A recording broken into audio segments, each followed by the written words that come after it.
El experimento ruso del sueño.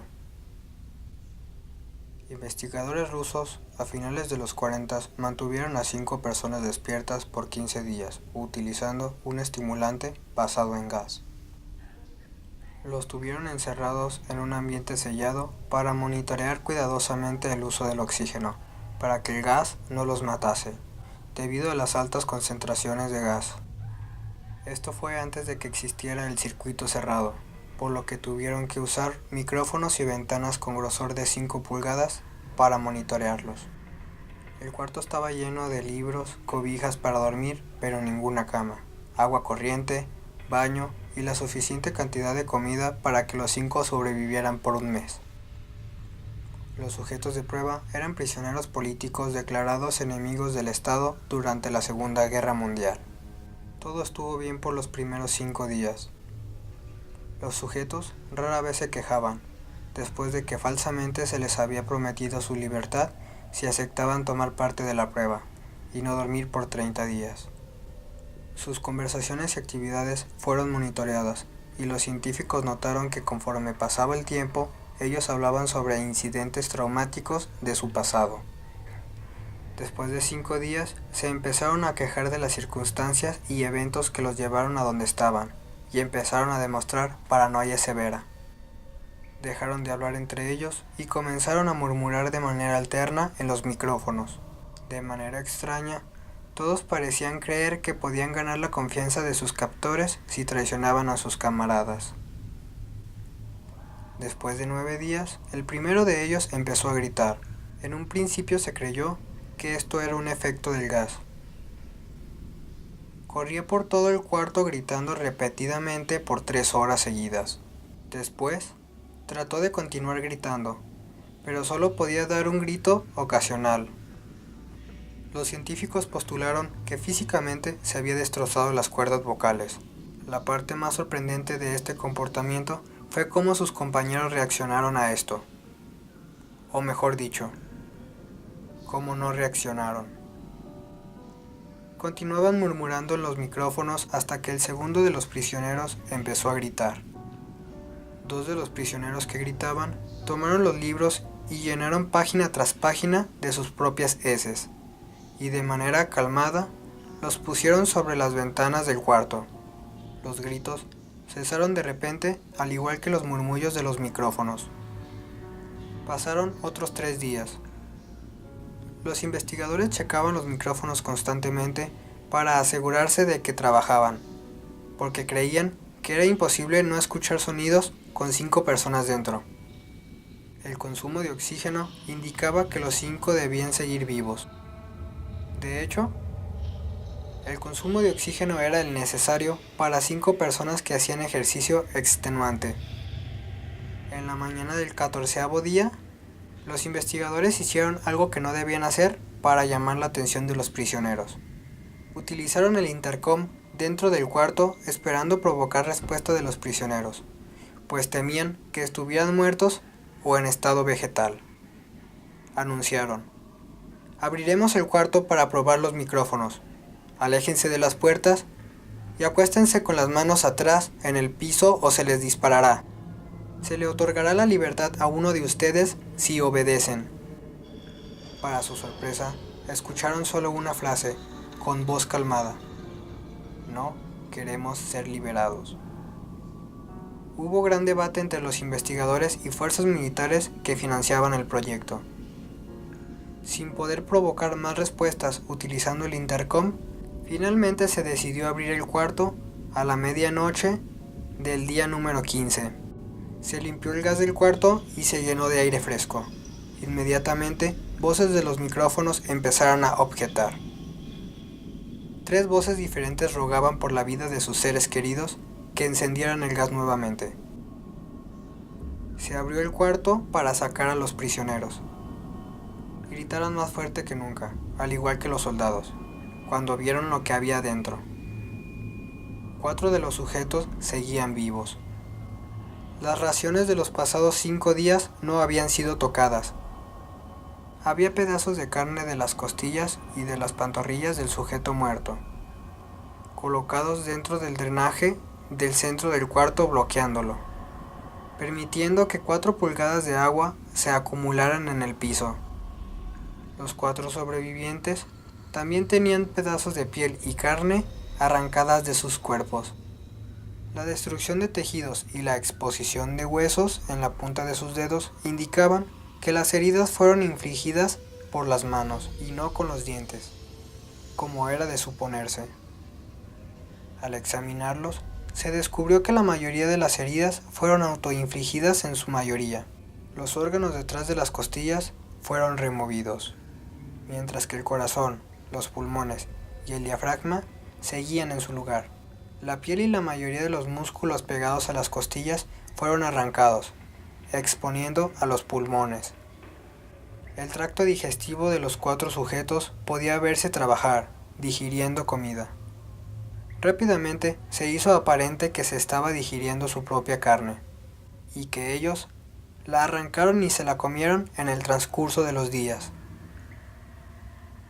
La mayoría de los soldados eran fuerzas especiales rusas en las instalaciones, pero aún así, muchos se negaron a regresar al cuarto para sacar a los prisioneros.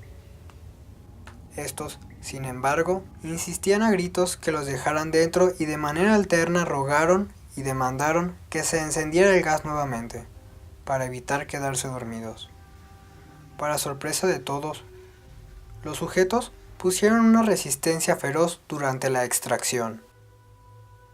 Un soldado ruso falleció cuando uno de los sujetos le mordió el cuello. Otro fue gravemente herido cuando otro de los prisioneros le mordió la arteria femoral y los testículos.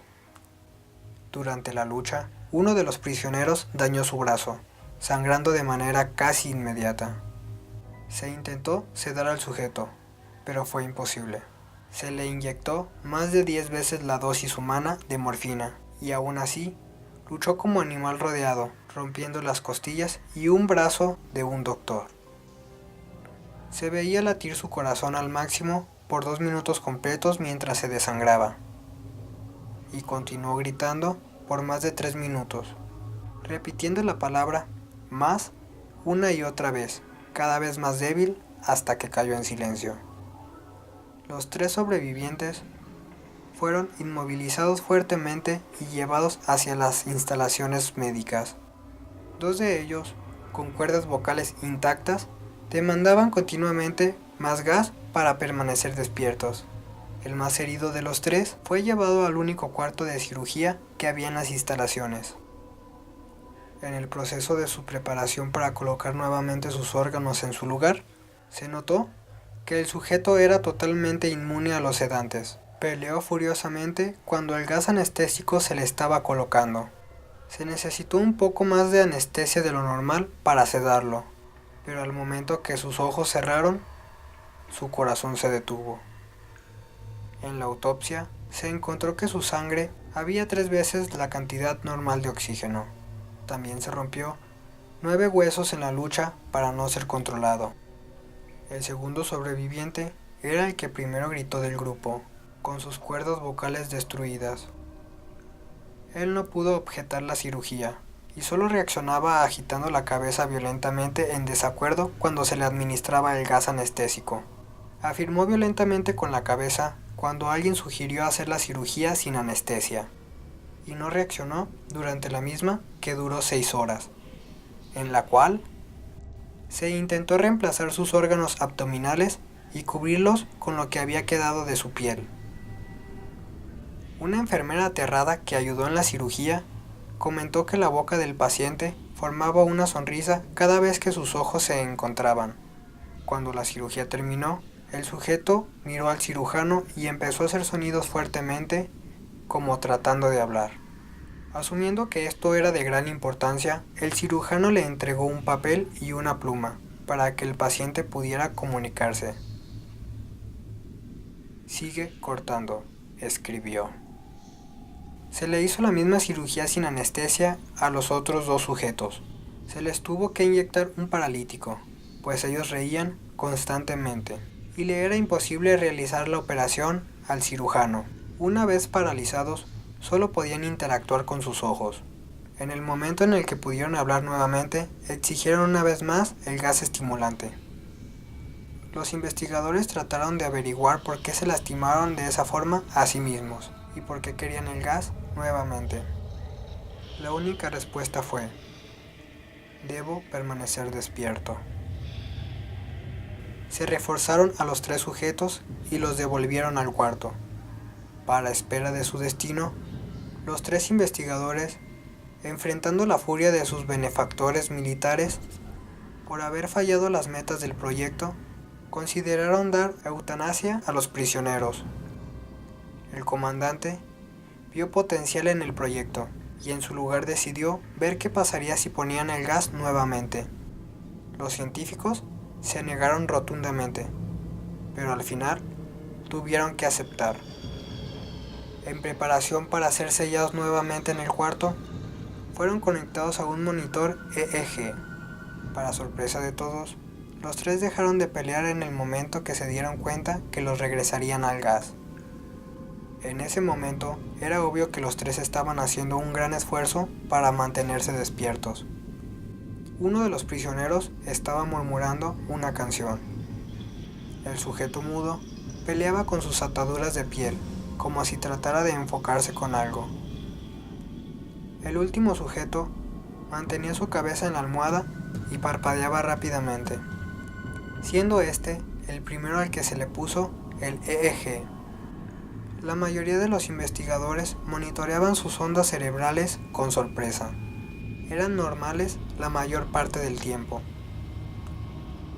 Algunas veces aparecía una línea recta de manera inexplicable. Parecía que repetidamente sufrían de muerte cerebral. Mientras analizaban los datos, una enfermera notó que los ojos del sujeto se cerraron. Sus ondas cerebrales cambiaron inmediatamente por las del sueño profundo. Luego se pusieron rectas, y de manera simultánea, su corazón se detuvo. El único sujeto que quedaba, que podía hablar, comenzó a gritar para que lo encerraran en ese momento. Sus ondas cerebrales mostraban la línea recta del sujeto que acababa de morir por quedarse dormido. El comandante dio la orden de sellar el cuarto con los 2 prisioneros dentro, junto con 3 de los científicos. Uno de los 3 inmediatamente tomó una arma y abrió fuego contra el comandante, matándolo de un tiro entre los ojos. Después apuntó al prisionero mudo y le voló el cerebro. Apuntó al prisionero que quedaba vivo, mientras que los demás investigadores escaparon del cuarto. «No me encerrarán con estas cosas, no contigo», le gritaba al prisionero que estaba atado al camastro. «¿Qué eres?», demandó. «Necesito saber». El prisionero sonrió. «¿Tan fácilmente te has olvidado de mí?», el prisionero preguntó. «Somos ustedes. Somos la locura que está encerrada en todos ustedes, rogando por libertad en cada momento de tu vida, desde lo más profundo de tu mente animal. Somos aquello de lo que te escondes en tu cama todas las noches. Somos lo que duermes y silencias, y paralizas cuando te vas a tu cielo nocturno, donde no te podemos alcanzar». El investigador hizo una pausa. Apuntó al corazón del prisionero y disparó. El EEG mostró una línea recta, mientras el sujeto débilmente murmuró, «casi tan libre». Yo soy Abraham N. y esto fue el experimento ruso del sueño.